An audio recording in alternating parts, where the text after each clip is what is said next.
ನಮಸ್ತೆ ಮಿತ್ರರೇ, ಇವತ್ತೊಂದು ಮಳೆಗಾಲದ ಅಡಿಗೆ. ನಾವು ಕರಾವಳಿಗರು ಹೆಚ್ಚಾಗಿ ಮಳೆಗಾಲದಲ್ಲಿ ಮಾಡುವಂತಹ ಈ ಮೊಳಕೆ ಬರಿಸಿದ ಹೆಸರು ಕಾಳು, ಅದರೊಟ್ಟಿಗೆ ಬೀಟ್ರೂಟ್, ಇದನ್ನು ಸೇರಿಸಿ ಒಂದು ರುಚಿಕರವಾದ ಸಾಂಬಾರು, ಬಹಳ ಈಸಿಯಾಗಿ ಮಾಡುವಂತಹದ್ದು ಮತ್ತು ಆರೋಗ್ಯದಾಯಕವಾದ ಸಾಂಬಾರು.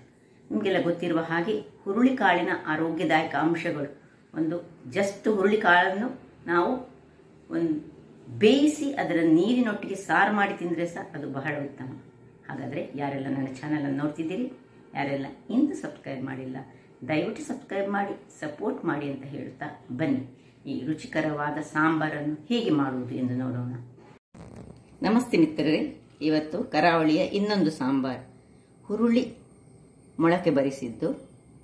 ಖಾಲಿ ಹುರುಳಿ ಸಹ ಆಗ್ತದೆ. ಇದನ್ನು ನಾನೊಂದು 5-6 ಗಂಟೆಗಳ ಕಾಲ ನೆನೆ ಹಾಕಿ ಮತ್ತೆ ಈ ಮೊಳಕೆ ಬರಲಿಕ್ಕೆ ಇಟ್ಟಿದ್ದೇನೆ. ಮೊಳಕೆ ಬರಿಸದೆ ನೆನೆ ಹಾಕಿ ಸಹ ರಾತ್ರಿ ನೆನೆ ಹಾಕಿ ಬೆಳಿಗ್ಗೆ ಸಹ ಮಾಡ್ಬೋದು. ಇದು ಸಾಧಾರಣ ನಾನು 150 ಗ್ರಾಮ್ಸನ್ನು ನೀರಿನಲ್ಲಿ ಮಾಡಿಟ್ಟಿದ್ದೇನೆ, ನೆನೆ ಹಾಕಿ ಮೊಳಕೆ ಬರಿಸಿದ್ದು. ಮತ್ತೆ ಒಂದು ಅರ್ಧ ಕಿಲೋದಷ್ಟು ಬೀಟ್ರೂಟ್ ಮತ್ತು ಹುರುಳಿಕಾಯಿಯನ್ನು ಹಾಕಿದ ಸಾಂಬಾರು ಇವತ್ತು ಬಹಳ ರುಚಿಕರವಾಗಿರ್ತದೆ. ಮಳೆಗಾಲಕ್ಕೆ ಹೇಳಿ ಮಾಡಿಸಿದಂತಹ ಸಾಂಬಾರು. ಹುರುಳಿಕಾಳಿನ ಆರೋಗ್ಯ ಭರಿತಾಂಶಗಳು ನಿಮಗೆಲ್ಲ ಗೊತ್ತಿರುವಂಥದ್ದೇ. ಇದಕ್ಕೆ ಒಂದು ಟೊಮ್ಯಾಟೊ ಬೇಕು, ಇನ್ನು ಒಂದು ನೀರುಳ್ಳಿ, ಒಂದು 4-5 ಎಳೆಗಳಷ್ಟು ಬೆಳ್ಳುಳ್ಳಿ ಬೇಕು, ಒಂದು ಚಮಚ ಸಾಸಿವೆ, ಇಲ್ಲಿ ನೋಡಿ 1.5 ಚಮಚದಷ್ಟು ಕೊತ್ತಂಬರಿ ಬೀಜ, 1 ಚಮಚದಷ್ಟು ಜೀರಿಗೆ, ಮತ್ತು ಸ್ವಲ್ಪ ಒಂದು ಅರ್ಧ ಚಮಚದಷ್ಟು ಮೆಂತೆ ಬೇಕು ನಮಗೆ, ಒಂದು ಸಣ್ಣ ತುಂಡು ಬೆಳ್ಳುಳ್ಳಿ, ಮತ್ತು ಒಂದು 6 ಬ್ಯಾಡಗಿ ಮೆಣಸು. ನೀವು ಬೇಕಿದ್ರೆ 4 ಬ್ಯಾಡಗಿ ಮೆಣಸು ಹಾಕಿ 2 ಊರ ಮೆಣಸು ಹಾಕಿದ್ರೆ ಸಹ ನಡೀತದೆ, ಸ್ವಲ್ಪ ಖಾರ ಆಗ್ತದೆ ಹಾಗಾದರೆ. ಸೊ ಇಲ್ಲಿ ಹಳದಿ ಬೇಕು. ಹಾಗಾದರೆ ಮೊದಲಿಗೆ ನಾವು ಈ ಒಂದು ಹುರುಳಿಕಾಳನ್ನು ಈ ಕುಕ್ಕರಲ್ಲಿ ಹಾಕಿ ಬೇಯಿಸ್ಕೊಳ್ಳೋಣ. ಇಲ್ಲಿ ಈ ಹುರುಳಿಕಾಳು, ಈ ಕರಿಬೇವಿನ ಸೊಪ್ಪು, ಮತ್ತು ಒಂದು ಅರ್ಧ ನೀರುಳ್ಳಿಯನ್ನು ನೋಡಿ ಸ್ವಲ್ಪ ದೊಡ್ಡದಾಗಿ ಕಟ್ ಮಾಡ್ಕೊಂಡಿದ್ದೇನೆ ನಾನು. ಇಷ್ಟನ್ನು ಒಟ್ಟಿಗೆ ಒಂದು ಮುಳುಗುವಷ್ಟು ನೀರನ್ನು ಹಾಕ್ಕೊಂಡು ಇದನ್ನು ಬೇಯಿಸಿಕೊಳ್ಳೋಣ. ನಾವು ಮೊದಲಿಗೆ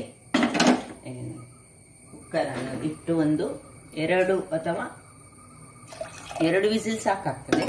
2 ವಿಸಿಲ್ ತೆಗೆದುಕೊಂಡು ಬೇಯಿಸಿಕೊಳ್ಳೋಣ. ವೀಕ್ಷಕರೇ, ಮಸಾಲೆಗೆ ರೆಡಿ ಮಾಡ್ತಿದ್ದೇನೆ ಈಗ. ಇಲ್ಲಿ ನೋಡಿ ಕುಕ್ಕರ್ ಬೇಯ್ತಾ ಉಂಟಲ್ಲಿ, ಅದು ಆಗ್ತಾ ಇರುವಾಗ ಇಲ್ಲಿ ಮಸಾಲೆ ರೆಡಿ ಮಾಡ್ಕೊಳ್ಳೋಣ. 5 ಮೆಣಸು, 1.5 ಚಮಚದಷ್ಟು ಕೊತ್ತಂಬರಿ ಬೀಜ, ಮತ್ತು 1 ಚಮಚದಷ್ಟು ಸಾಸಿವೆ, ಅರ್ಧ ಚಮಚದಷ್ಟು ಮೆಂತೆ. ಇಲ್ಲಿ ಬೇಕಿದ್ರೆ ಕರಿಮೆಣಸನ್ನು ಸಹ ನಾವು ಹಾಕೊಳ್ಬೋದು. ಬೇಕಿದ್ದರೆ ಸ್ವಲ್ಪ ಖಾರ ಆಗಿ ಒಳ್ಳೆ ಆಗ್ತದೆ. ನನಗೆ ಇದಕ್ಕೆ ಸ್ವಲ್ಪ ಇವತ್ತು ಈ ಮಳೆಗಾಲದಲ್ಲಿ ಹೆಚ್ಚಾಗಿ ನಾವು ಈ ಪೆಪ್ಪರ್ ಕಾರ್ನ್ಸ್ ಅಂದರೆ ಕರಿಮೆಣಸನ್ನು ಹಾಕ್ಕೊಳ್ತೇವೆ. ಈಗ ಇದಕ್ಕೆ ಸ್ವಲ್ಪ ಈ ಒಂದು ಕರಿಬೇವಿನ ಸೊಪ್ಪು ಪ್ಲಸ್ ಸ್ವಲ್ಪ ಇದರ ದಂಟುಗಳನ್ನು, ಆಗ ಬೇಯಲಿಕ್ಕೆ ಸಹ ಸ್ವಲ್ಪ ನಾನು ದಂಟನ್ನು ಹಾಕ್ಕೊಂಡಿದ್ದೇನೆ, ನನಗೆ ತೋರಿಸಲಿಕ್ಕೆ ಮರ್ತು ಹೋಯಿತು. ಕೊತ್ತಂಬರಿ ಸೊಪ್ಪಿನ ದಂಟು ಹಾಕೊಳ್ಳೋಣ. ಒಳ್ಳೆ ಫ್ರೈ ಆಗಬೇಕಿದು. ವೀಕ್ಷಕರೇ, ಇದಿಷ್ಟು ಫ್ರೈ ಆಗುವಾಗ ಈಗ ನಾವು ಇದಕ್ಕೆ 1 ಹಿಡಿಯಷ್ಟು ಡ್ರೈ ಕೋಕೋನಟ್ಸ್ ಆಗ್ತದೆ, ಅಥವಾ ನಾವು ಇಡೀ ಕೋಕೋನಟ್ ಸಹ ಆಗ್ತದೆ.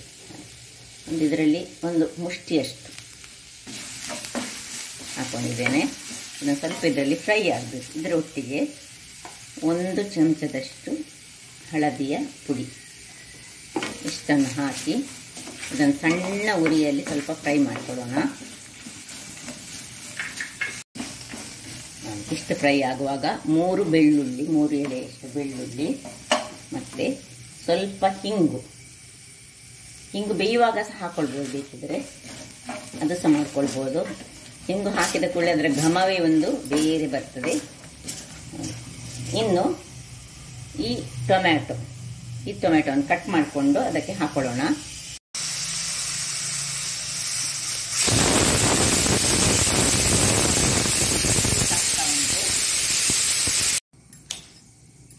ಇಲ್ಲಿ ಟೊಮೆಟೊವನ್ನು ಕಟ್ ಮಾಡಿಕೊಂಡು ಕೊನೆಗೆ ಇದರಲ್ಲಿ ನಾನು ಸ್ವಲ್ಪ ಹಾಕೊಳ್ತಾ ಇದ್ದೇನೆ. ಮತ್ತೆ ಇದನ್ನು ಜಸ್ಟ್ ಇದರಲ್ಲಿ ಸ್ವಲ್ಪ ಬಾಡಬೇಕು, ಬಾಡುವಷ್ಟು ಇಟ್ಟುಕೊಂಡು ಮತ್ತೆ ಆಫ್ ಮಾಡ್ಕೊಳ್ಳೋಣ. ಆಫ್ ಮಾಡಿ ತಣ್ಣಗಾಗಲು ಬಿಡೋಣ.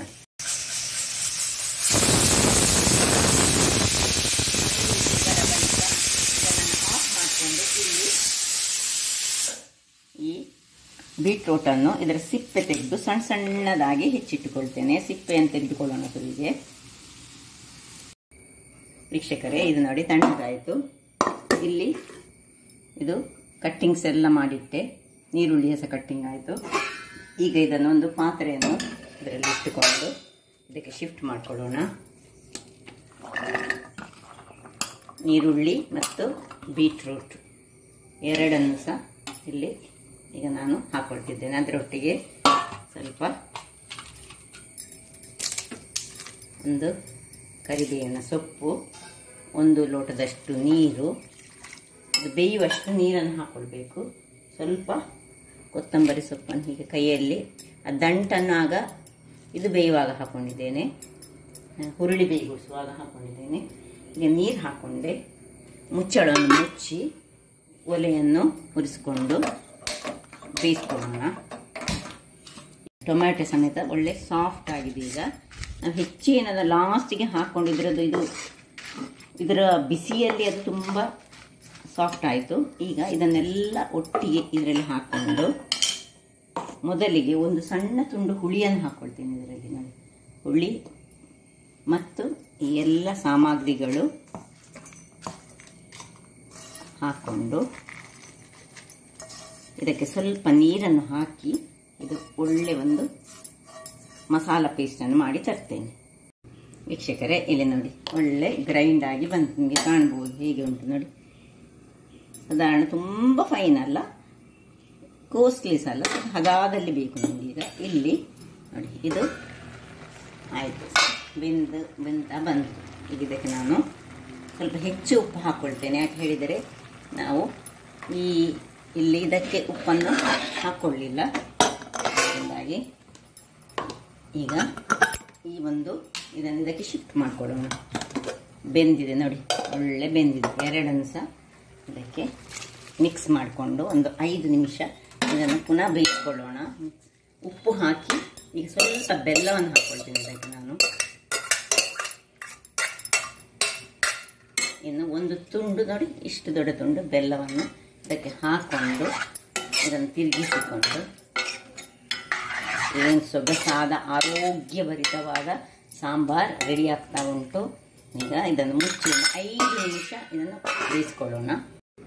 5 ನಿಮಿಷಗಳ ಬಳಿಕ ನೋಡಿ ಕುದಿತಾ ಉಂಟು. ಈಗ ಈ ಹೊತ್ತಿನಲ್ಲಿ ಈ ಒಂದು ಮಸಾಲೆಯನ್ನು ಇದಕ್ಕೆ ಸೇರಿಸ್ಕೊಳ್ಳೋಣ. ಇನ್ನು ಹೆಚ್ಚು ನೀರು ಹಾಕ್ಕೊಳ್ಬೇಡ, ಅದರಲ್ಲೇ ನೀರು ಉಂಟಲ್ಲ.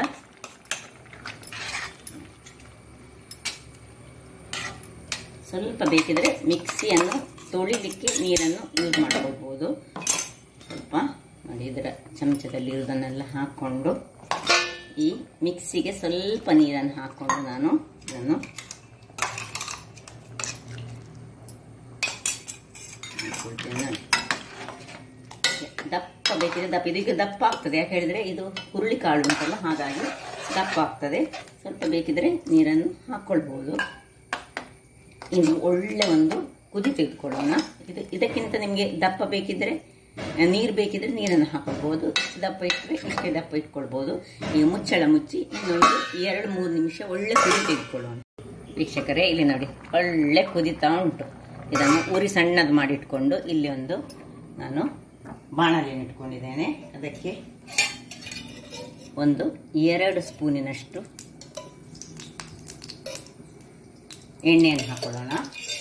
ಎಣ್ಣೆ ಹಾಕಿ ಇಲ್ಲಿ ಈ ಒಂದು ಬೆಳ್ಳುಳ್ಳಿ ನೋಡಿ, ಒಂದು ಇದಕ್ಕೆ ಸ್ವಲ್ಪ ಬೆಳ್ಳುಳ್ಳಿ ಜಾಸ್ತಿ, ಒಂದು 4-5 ಎಳೆಗಳಷ್ಟು ಬೆಳ್ಳುಳ್ಳಿಯನ್ನು ಹೀಗೆ ಗುದ್ದಿಕೊಂಡು ಇದರಲ್ಲಿ ಹಾಕೊಳ್ತಿದ್ದೇನೆ. ಅದು ಒಳ್ಳೆ ಬ್ರೌನ್ ಕಲರಿಗೆ ಬರಬೇಕು. ಇನ್ನು ಅದರೊಟ್ಟಿಗೆ 1 ಎಳೆಯಷ್ಟು ಕರಿಬೇವಿನ ಸೊಪ್ಪನ್ನು ಹಾಕೊಳ್ತಿದ್ದೇನೆ. ಕರಿಬೇವಿನ ಸೊಪ್ಪು ಸ್ವಲ್ಪ ಕಲರ್ ಬರಲಿಕ್ಕೆ ಆಗುವಾಗ ಇಲ್ಲಿ ಸಾಸಿವೆ 1 ಚಮಚ ಹಾಗೂ ಒಂದು ಮೆಣಸು,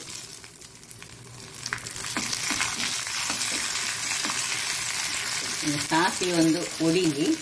ಸಾಸಿವೆ ಒಡೆದಾದ್ಮೇಲೆ ಆಫ್ ಮಾಡಿಕೊಂಡು ಸ್ವಲ್ಪ ಹಿಂಗನ್ನು ಹಾಕೊಳ್ಳೋಣ. ಸಾಸಿವೆ ಉಡಿತಾ ಉಂಟು ನೋಡಿ. ಸ್ವಲ್ಪ ಹಿಂಗನ್ನು ಹಾಕೊಂಡು, ಸ್ವಲ್ಪ ಹಿಂಗು ಸಾಕು, ತುಂಬ ಬೇಡ. ಅದು ಸ್ವಲ್ಪ ಇದಕ್ಕೆ ಹಾಕಿದ್ರೆ ಆಫ್ ಮಾಡಿಕೊಳ್ತಿದ್ದೇನೆ. ಈಗ ಇದನ್ನು ಆಫ್ ಮಾಡಿಕೊಡ್ತಿದ್ದೇನೆ ಹಾಗೂ ಅದನ್ನು ಇದಕ್ಕೆ ಶಿಫ್ಟ್ ಮಾಡೋಣ.